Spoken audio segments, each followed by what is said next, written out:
David walked into the Galactic Academy's Grand Lecture Hall, his eyes scanning the room filled with alien students and professors. The air smelled faintly of antiseptic, mixed with the metallic tang of the advanced technology embedded into the walls.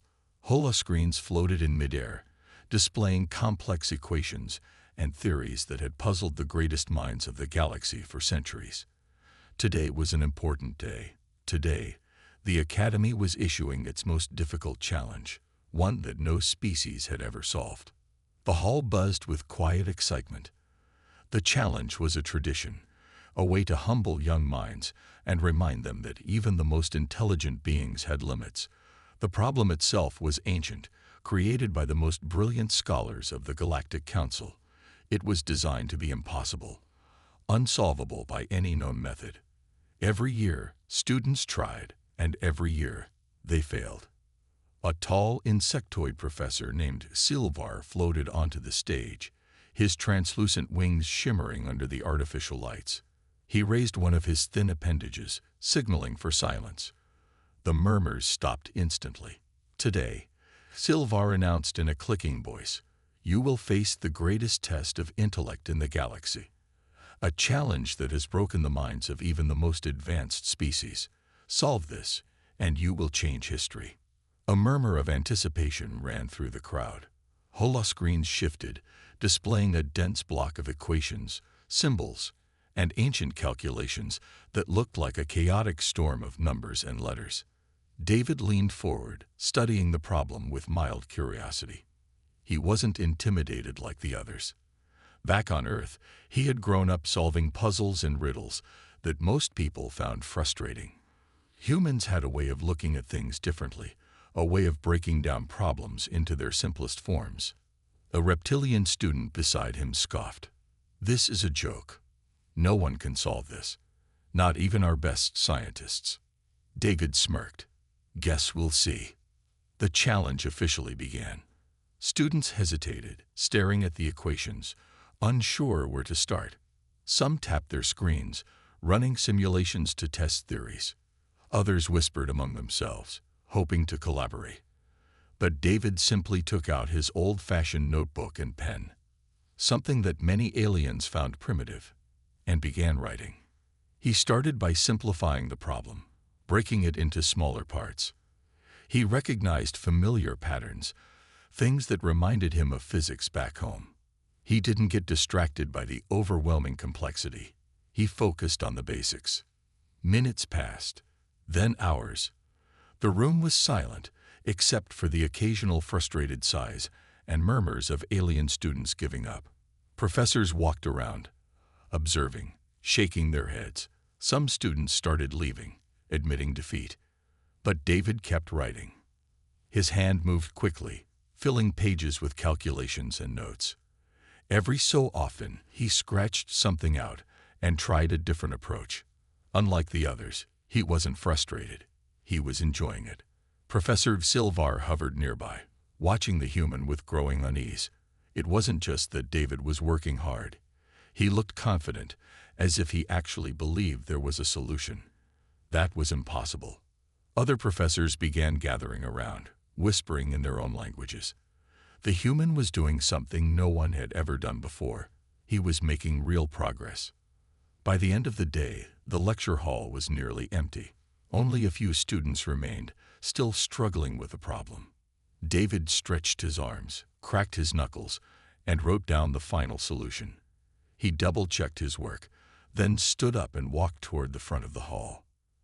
Silvar watched in stunned silence as David casually placed his notebook onto the professor's desk. "Here you go," David said with a grin. That was fun. The entire room froze. No one had ever completed the challenge. The professors exchanged nervous glances, then hurriedly picked up the notebook, scanning the pages. Their eyes widened. The solution was correct. David turned and walked out of the hall, leaving the stunned silence behind him. The impossible had just been proven possible, and the galaxy would never be the same again. Professor Silvar's appendages trembled as he flipped through David's notebook, his compound eyes scanning the neat, handwritten equations. Other professors crowded around him, their alien faces reflecting disbelief, confusion, and most unsettling of all, fear. The human had not only attempted the impossible challenge, but he had actually solved it. This must be a mistake, a feline-like professor, Dr. Geraldine, whispered, her tail flicking anxiously. No species has ever come close. How could a Deathworlder? It's not a mistake, Silvar interrupted, his voice unsteady. Look at the numbers. The calculations are perfect. Every theory aligns. It's flawless. Silence fell over the room. The few remaining alien students stared at each other, unable to process what they had just witnessed. One of them, a young Avlithian with shimmering blue feathers, muttered, "But this problem was created by the greatest minds of the Galactic Council. It was designed to be unsolvable." Dr. Geraldine clenched her jaw. "Then either we have underestimated the humans, or we have made a terrible mistake." A reptilian professor, Krenvar, hissed sharply, "We must verify this immediately. If the human truly solved it, then the implications—" He didn't finish his sentence, but everyone knew what he meant. The implications were terrifying. The Council's response. Within an hour, David's notebook was scanned, analyzed, and transmitted to the highest scientific authorities in the galaxy. The professors at the Academy debated in hushed voices, some arguing that the solution should be hidden, others insisting that the truth must be shared. By the next morning, the Galactic Council had received the data. The moment it was confirmed that the solution was correct, panic erupted. Meetings were called. Warnings were issued. Scientists across the galaxy locked themselves in laboratories, desperately trying to understand how a mere human had accomplished something that had defied them for centuries. Meanwhile, on Earth, David had no idea of the chaos he had just caused. The dark secret behind the problem. Deep within the Galactic Council's archives, hidden among classified files, a secret lay buried, one that very few knew. The unsolvable problem was not just an academic exercise. It was a real, ancient equation linked to a lost technology, a relic from a time before the Council's formation. Long ago, before most species had achieved spaceflight, an advanced civilization had left behind remnants of their knowledge. This equation had been found among those ruins, but no one had ever been able to decipher it. The Council had classified it as unsolvable, a dead language of physics that no living species could comprehend. Until now. David, without knowing it, had just unlocked the first step to understanding a technology that could change everything. Energy manipulation, faster than light travel advancements, and possibly even weapons beyond imagination. And if a single human could do this in one night, what would happen if all of humanity had access to this knowledge? The Council leaders knew one thing for certain. This could not be allowed. The decision was made. The solution would be suppressed, and the human student would be dealt with. One way or another. The Galactic Council chambers were in chaos. Representatives from hundreds of species shouted over one another, their voices a mix of fear, anger, and disbelief. The news had spread faster than anyone expected. A human had solved the unsolvable. "This is unacceptable," a XL-FAR diplomat growled, his many eyes flashing red with distress. "No species, not even the greatest minds of the Council, have come close to solving this problem. Yet a mere student from a death world writes the answer, as if it were a child's exercise. It is not just about the solution." A gray-skinned Ilveri scientist interjected, her tendrils twitching. "This equation was linked to an ancient technology we never understood. If humans can decipher it so easily, then we are no longer the dominant force in science." Silence fell over the chamber. That was the real fear, the true reason behind their panic. The Galactic Council had always seen themselves as the peak of civilization, the ones who dictated progress, knowledge, and control over scientific advancement. And now, humanity had shattered that illusion. A robotic envoy from the Nixian collective, its mechanical voice cold and calculated, finally spoke. "We have two options. 1. We acknowledge humanity's intelligence and collaborate. 2. We suppress this discovery and remove the problem before it spreads. The chamber grew colder. Everyone knew what removing the problem meant. David has no idea. Back on Earth, David was completely unaware of the storm he had caused. He was enjoying a normal day, walking through his university campus, oblivious to the fact that an emergency meeting of the most powerful beings in the galaxy had just placed him at the center of a dangerous conspiracy. His professors, however, knew something was wrong. Professor Xilvar, still shaken from the night before, had just received a message from the Galactic Science Authority. It was a direct order. Destroy the human's research. Ensure he does not speak of it. If necessary, eliminate him. Xilvar's hands trembled as he read the message. His species was loyal to the Council, but he had always admired humanity. He never thought he would be given an order to silence a student. Would the Council really go this far? Would they really kill over a simple equation? Then he remembered what the equation truly meant: power beyond imagination. And power was something the Council would never share.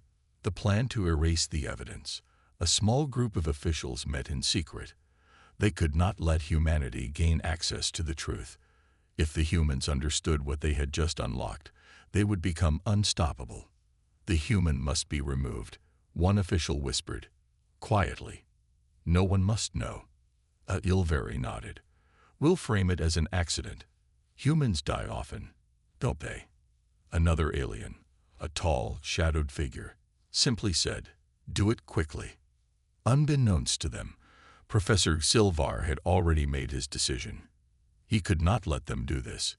He had to warn the human, before it was too late. David had no idea that, across the galaxy, powerful forces had decided his fate.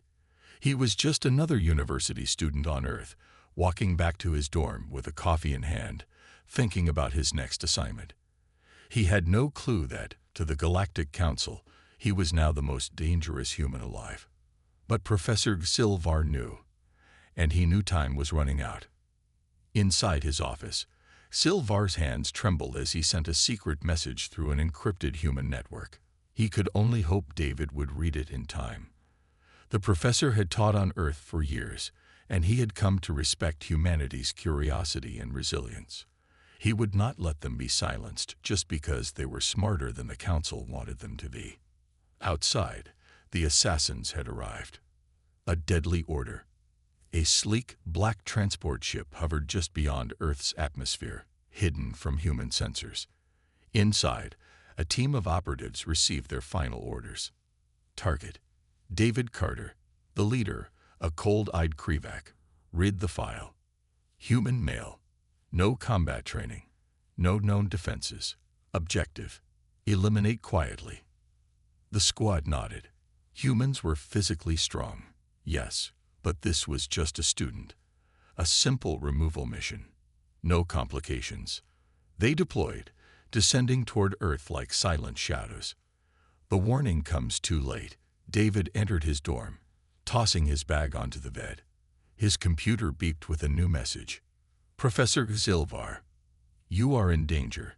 Leave your dorm immediately. Do not ask questions. Run. David frowned, confused. Was this a joke? The professor had always been a bit eccentric, but this was extreme. Then the lights in his room flickered. His breath caught. A shadow moved in the corner of his vision. David spun around, just as the first assassin stepped through his door. The first kill. The alien was fast, impossibly fast, lunging toward David with a blade in hand. But humans had something the rest of the galaxy always underestimated. Instinct. David didn't think. He just reacted. He grabbed the closest thing, a heavy metal lamp, and swung with all his strength. The lamp crashed into the assassin's skull. The alien staggered, shocked by the unexpected resistance. David didn't stop. He shoved the stunned attacker back and ran for the door. But there were more waiting outside. The hunter becomes the hunted. The second assassin lunged. David barely dodged, feeling the air shift as a blade sliced past his face. His mind screamed, but his body moved on its own. He kicked forward, knocking the alien off balance. Adrenaline surged through him. He wasn't just some helpless student. He was a human, a Deathworlder. And Deathworlders never die easy. The assassins had expected an easy kill. Instead, they had awakened something far worse. A human fighting for his life. David's heartbeat thundered in his ears as he sprinted through the dark corridors of the university dormitory. His mind raced, trying to make sense of the impossible. Something had just tried to kill him. And they weren't human. The flickering hallway lights cast eerie shadows as he ran. His breath was ragged, but he forced himself forward. He didn't know where he was going. He only knew one thing. If he stopped, he was dead. Behind him, the assassins were moving fast. Too fast. Their steps were almost silent, but David could feel their presence, their predatory intent. They were hunting him. A new kind of prey. But there was one problem the assassins had not expected. David Carter wasn't like the usual targets they had eliminated before. He was human, and humans weren't normal prey. David turned a sharp corner and spotted an emergency fire extinguisher on the wall. His mind worked in an instant. He grabbed it, ripped it free, and spun around. The first assassin rounded the corner. David didn't hesitate. He swung the extinguisher with everything he had. The metal crashed into the alien's skull with a sickening crunch. The creature stumbled, disoriented. David didn't stop. He slammed the extinguisher forward again, knocking the assassin backward. The second attacker leaped at him, blade flashing in the dim light. David twisted, using his momentum to spray the fire extinguisher straight into the alien's face. A thick cloud of white foam blinded the assassin. The creature screeched, clawing at its eyes. David saw his chance. He kicked forward, sending the alien tumbling down the staircase. The Deathworlders' edge. David was shaking. His hands were tight around the extinguisher, his breath coming in sharp gasps. He wasn't a soldier. He wasn't a fighter. He was just a university student. But humans weren't weak. They weren't easy to kill. The galaxy might have called them Deathworlders as an insult, but David was starting to understand. It was a warning. The assassins thought they were the hunters. They were wrong. David turned and ran again. He needed to get off campus. He needed to find help. But who could he trust? His phone buzzed in his pocket. He yanked it out. Unknown number. They won't stop. You need to disappear. I can help. Go to the engineering building now. David's blood ran cold. Was this another trap? He didn't have time to decide. More footsteps echoed behind him. He clenched his jaw, turned, and sprinted toward the engineering building. If this was a trap, he was already dead. If it wasn't, maybe, just maybe, he still had a chance to survive. David burst into the engineering building, his chest heaving as he struggled to catch his breath. The room was dimly lit, filled with half-built machines, metal scraps, and the scent of burned wiring. The place was empty, or so it seemed. His phone buzzed again. Unknown number. Behind the workbench. Hurry. David hesitated. He had no reason to trust this mysterious contact. For all he knew, this was just another trap. But he was out of options. He moved quickly, weaving through the cluttered workshop. Behind the largest workbench, a tall figure stood in the shadows. The moment David saw them, his blood ran cold. It wasn't a human, an unlikely ally. The figure stepped into the dim light, revealing an alien. Tall, cloaked, with strange, narrow eyes that glowed faintly in the darkness. Their voice was low and urgent. "You're in danger, human," the alien said. "You don't understand what you've uncovered." David clenched his fists. "Who are you? Why should I trust you?" The alien didn't blink. "Because if I wanted you dead, you already would be." Not exactly comforting. David glanced toward the door. Those assassins, who sent them. The alien hesitated, then exhaled. The Galactic Council. More specifically, a faction within it. They can't allow your kind to keep thinking. David frowned. Thinking. The alien stepped forward. You and your people don't realize what you've done. That simple homework assignment, it wasn't simple. It wasn't even an accident. The alien's voice dropped lower. It was forbidden knowledge. David's heart pounded. What are you talking about? The alien glanced toward the door, as if expecting an attack at any moment. You humans see things differently. You solve problems in ways no one else can. The equations you worked on weren't just mathematical puzzles. They were codes, formulas that unlock secrets of the universe that the rest of the galaxy cannot even comprehend. David's mind raced. Was this why he was being hunted? Over math. The alien's gaze darkened. The Council keeps that knowledge hidden. If your species keeps solving problems like this, you'll disrupt everything. David swallowed hard. And you? Why are you helping me? The alien's lips curled into something that might have been a smile. Because I think it's time the galaxy learned what humans are truly capable of. Nowhere left to run. Before David could respond, an explosion rocked the building. The windows shattered, alarms blaring through the air. The assassins had found him. The alien grabbed his arm. No more time. We leave now. David didn't argue. He had gone from a normal student to a fugitive in less than a day. But now he wasn't just running. Now he needed to fight back. David barely managed to keep up as the alien pulled him through the wreckage of the burning engineering building. The explosion had set off alarms across the entire campus, and distant sirens wailed in the night. Shadows moved quickly through the smoke, Council agents closing in. His mysterious ally ducked behind a steel pillar, pressing a strange device to their wrist. A holographic display flickered into existence. They've locked the exits. We won't make it far on foot. David clenched his jaw. Then what do we do? The alien looked at him, their glowing eyes filled with something strange, something between fear and awe. You do what humans do best. David frowned. And what's that? The alien's lips curled into a thin smile. You improvise. The experiment that shouldn't exist. David's mind raced. They needed an escape.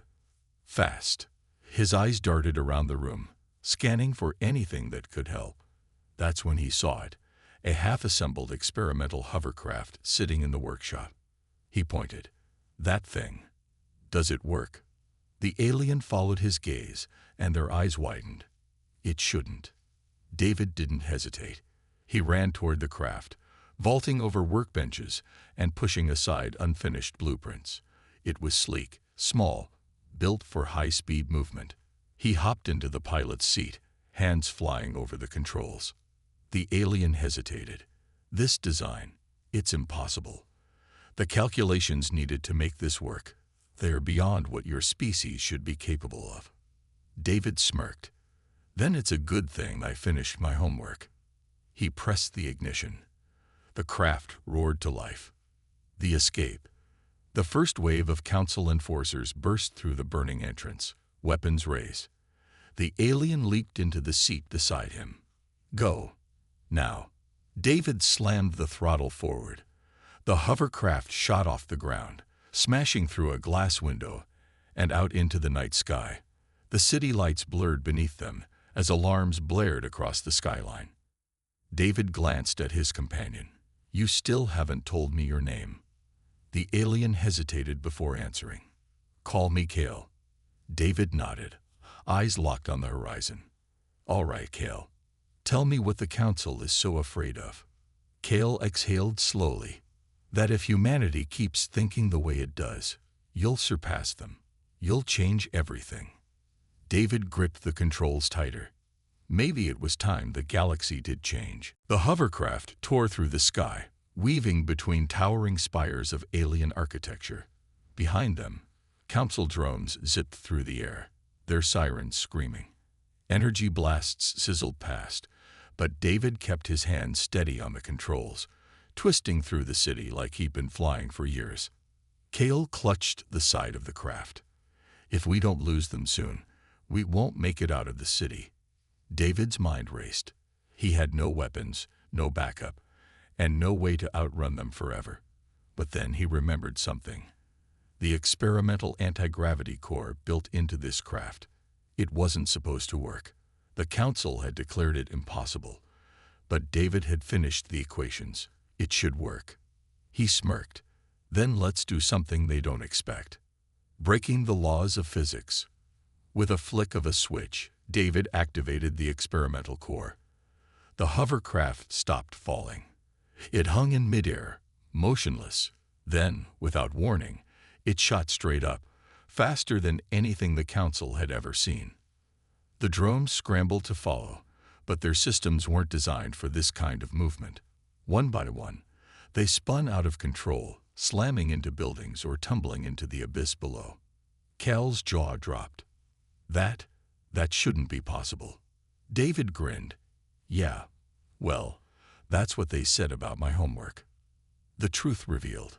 They soared above the city, high enough to see the distant lights of the capital.